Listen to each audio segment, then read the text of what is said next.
up with a question, investigate it and dive right into science, dive right into all of the life. बच्चों के द्वारा कुछ विज्ञान के छोटे छोटे प्रयोग। और सबसे पहले प्रियांशु जो चारकोल बनाना बताएंगे। चलो प्रियांशु, चारकोल कैसे बनाया जाता है आप बताओ।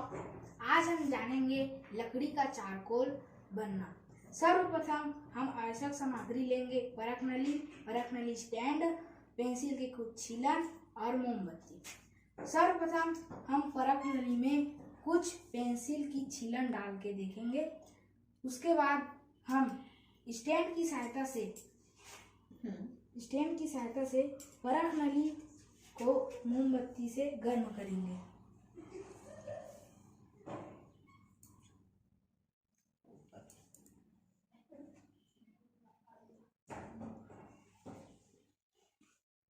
क्या होगा गर्म करने से? यहाँ पर कुछ काला काला पदार्थ बनता है, यही लकड़ी का चारकोल है। यानी जो पदार्थ आपने परख नली के अंदर डाला है वो जल जाता है ना? और जल करके क्या हो जाता है, वो चारकोल बन जाता है। Very good.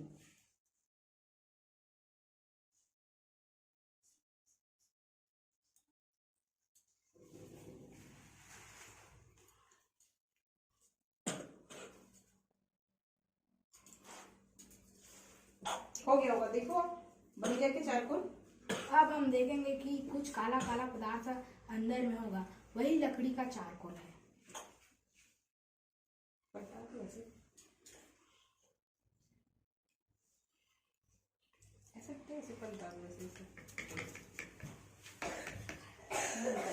निकल रहा मोमबत्ती गर्म से रखली गर्म हो गई।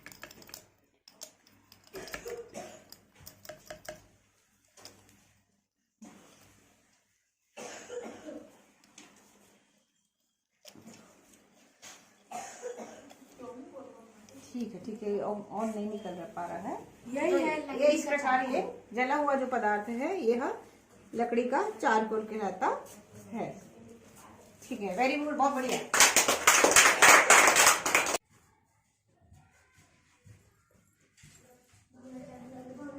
के 3 क्षेत्र होते हैं।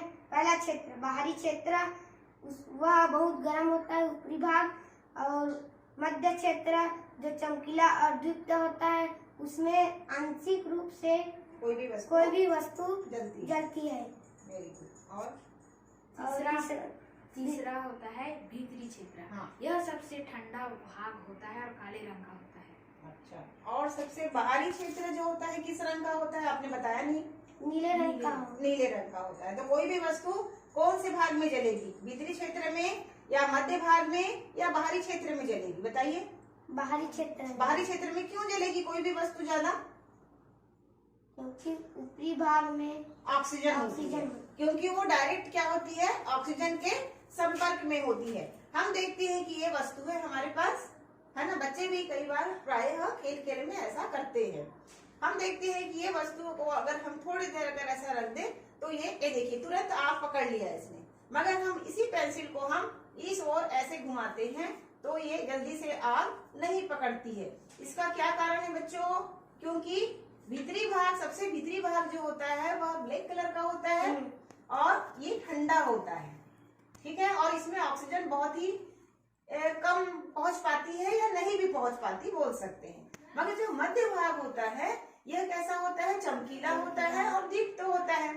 और यह इसमें ऑक्सीजन जो है आंशिक मात्रा में पहुंच पाती है, इसलिए कोई वस्तु जो है थोड़ा देर में मध्य भाग में जलेगी। ठीक है, मगर जो बाहरी क्षेत्र होता है यह डायरेक्ट वायुमंडल के ऑक्सीजन के संपर्क में होता है। और आपको पता है कि ऑक्सीजन गैस जलने में सहायक होती है, इसीलिए जो बाहरी क्षेत्र है हमको नीला दिखाई देता है। और यह यहाँ पे जो तापमान होता है बहुत तेज होता है, इसलिए कोई भी वस्तु जो है वह बहुत, ये देखिए तुरंत हमने ऐसा किया और तुरंत जो है वह आग पकड़ ली।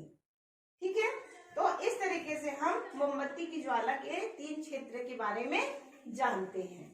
समझ में आया? Very good.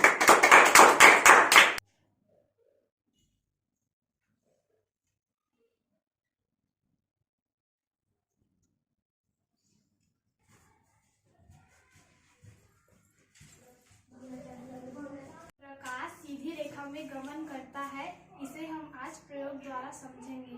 हमने 3 कार्डबोर्ड लिए हैं जिसमें हमने 3 छेद किए हैं और एक मोमबत्ती लिया है।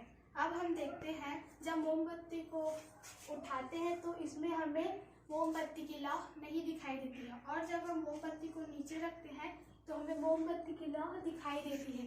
इसका मतलब यह है कि प्रकाश सीधी रेखा में गमन करता है। वेरी आज हम जानेंगे पार्श्व परिवर्तन के बारे में। इसके लिए सर्वप्रथम आवश्यक सामग्री है दर्पण और एक पुस्तिका। जब हम इस पुस्तक को इसमें देखेंगे तो प्रतिबिंब उल्टा दिखाई देगा। यह है पार्श्व परिवर्तन। पुस्तक में क्या लिखा है बेटा? देखो, यह इस पुस्तक में कार्य पुस्तिका लिखा है। क्या लिखा है पुस्तक में?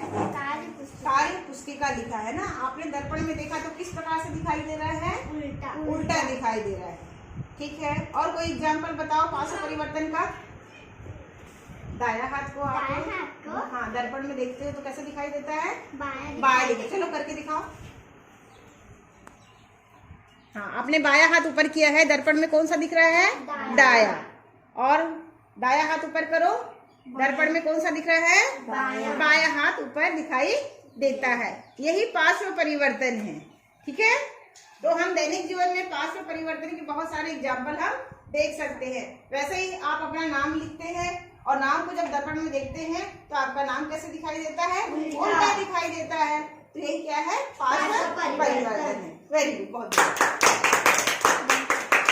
अब हम इस नाम को दर्पण में देखेंगे तो प्रतिबिंब उल्टा दिखेगा। यही पार्श्व परिवर्तन है।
हम एक बदलती हुई दुनिया में, बदलते हुए हिंदुस्तान में रहते हैं और अगर हम तेजी से नहीं बदलते उसी के साथ तो हम पीछे रह जाएंगे।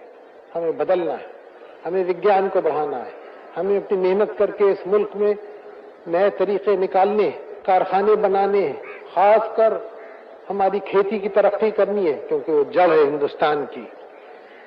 यहाँ के किसान उसकी पीठ है, जड़ है, जो कुछ कहिए, लेकिन जभी तक वो ठीक हैं जबकि आजकल की दुनिया को समझते हैं और आजकल की दुनिया के तरीकों को लेते हैं।